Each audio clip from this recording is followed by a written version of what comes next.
taala. Tadi Pak Denny menyampaikan bagaimana luar biasanya kebaikan antara Pak Darto Pak Danang. Itu tidak terlepas dari faktor birrul walidain. Bakti sama kedua orang tua. Al-Isra tadi ya 23 ya. Tamam, ini penting sekali saya sampaikan begini. Kita semua masyhur tentang cerita Alqamah. Mungkin Bang Darto, Bang Danang sering dengar tuh cerita Alqamah. Saya belum. Telat banget dong. Ceritain kisi-kisinya aja ya. Iya. Enggak tahu ya. Lu tahu toh? Enggak tahu. Bagus. Saya udah merasa terbantu. Oh, iya. Beliau nih yang bakal nyertain. Lepas tangan yuk. Udah ngerangka-rangka dirubuhin sama dia. Jadi singkatnya begini Bang Danang, Alqamah ini sahabat Rasulullah yang wiridannya banyak, sedekahnya banyak, ibadahnya banyak, tahajudnya enggak putus. Tapi satu waktu beliau ngecewain ibunya. Itu kalau guru saya bilang cuman gara-gara masalah begini kan. Beli baju, oh karena ini istri saya masih muda, warnanya yang cerah-cerah nih, lebih bagus kualitasnya memang. Karena ibu saya sudah tua, saya belikan yang lebih gelap warnanya. Ibunya merasa tersinggung dengan pemberian itu dan tidak ridho kepada Alqamah. Maka wiridannya dia, puasanya dia, sedekahnya dia, tahajudnya dia terhapus semuanya karena kedurhakaannya kepada ibunya. Sampai ketika sakaratul maut, Alqamah ini tidak bisa di awalnya tidak bisa menyebutkan kalimat la ilaha illallah Muhammadur Rasulullah sallallahu alaihi wasallam. Sampai akhirnya Rasulullah ini punya strategi ketika udah bertemu dengan ibu Alqamah, gimana Bu kira-kira mau maafin apa enggak?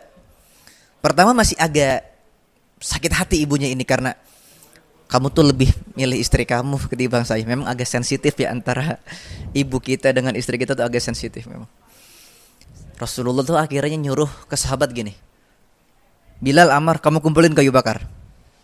Kalau ibunya nggak mau maafin, kita bakar aja Alqamah. Mantap. Bukan berarti Rasulullah kejam.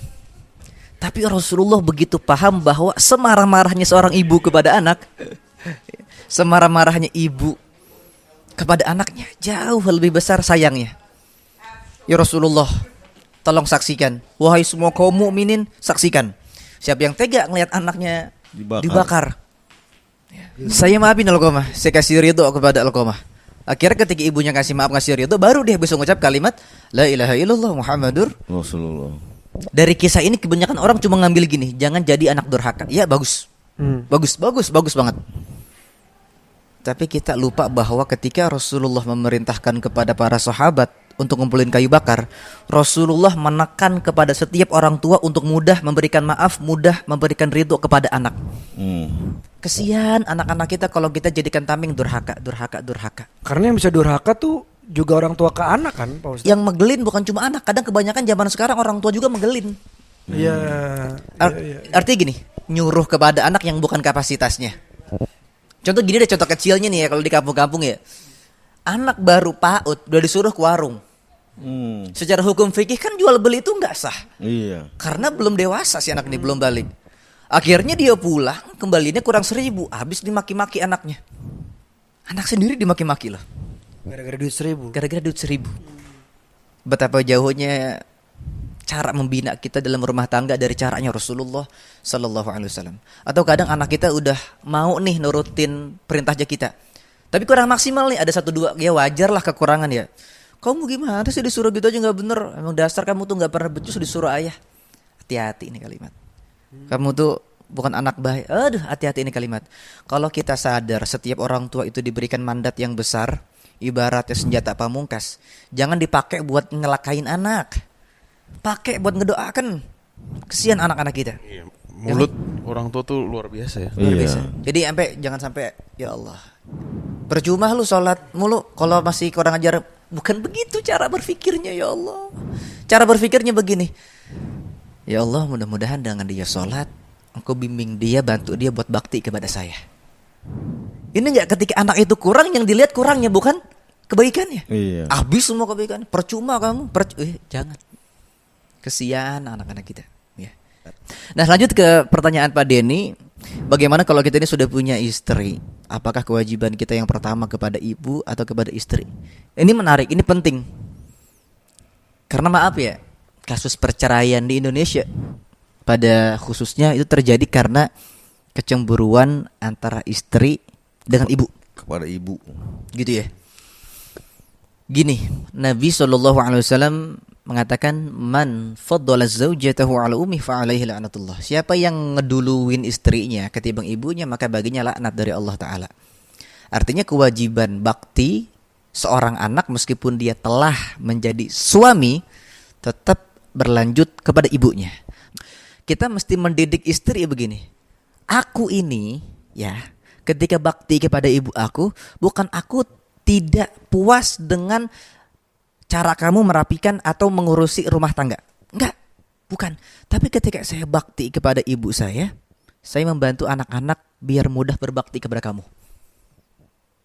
Karena maaf, yang namanya durhaka kepada orang tua, ini kata para ulama adalah penyakit turunan.